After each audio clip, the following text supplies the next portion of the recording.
Hello' good morning সকলোকে নমস্কাৰ জনাই আজি এটা নতুন ভিডিঅ' লৈ এযোৰ নতুন কাপোৰ লৈ মই আকৌ আহিলোঁ। দেখিছে এইযোৰ কাপোৰযোৰ আচলতে এখন চাদৰখন হয় এখন চাদৰখন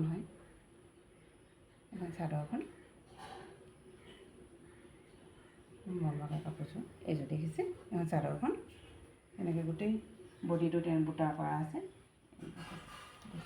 তেনেকৈ আছে। এইটো হৈছে আঁচলটো, এইটো চাদৰ আঁচলটো আৰু এইটো হৈছে পাৰিটো। দেখিছোঁ পাৰিটো বৰ ধুনীয়া আছে। পাৰিটো দেখুৱাই দিছোঁ অলপ মেমি কিনে আপোনালোকক। এইটো পাৰিটো হয়, এইটো পাৰিটো হয় দেখিছে পাৰিটো বৰ ধুনীয়া চাদৰখন। আৰু মেখেলাখন তেনেদৰে ছেমেই হয়। মেখেলাখনৰ ওপৰলৈকে ফুল কৰা আছে। এখন চোৱা এখন চোৱা দেখিছে বৰ ধুনীয়া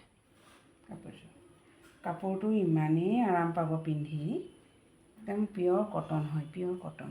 এইটো দেখিছে এইটো ব্লাউজ পিচটো, এইটো হাতত থাকিব ৰেডি টু কৰিলে কাপোৰযোৰ বৰ মৰম লাগিব। এইটো ব্লাউজৰ পিচটো হয়, এইটো ব্লাউজৰ পিচটো। যদি কাৰোবাক ভাল লাগে তেন্তে মোৰ হোৱাটছআপ নাম্বাৰ 8822701726 নম্বৰ স্ক্ৰীনশ্বট লৈ পঠিয়াই দিব।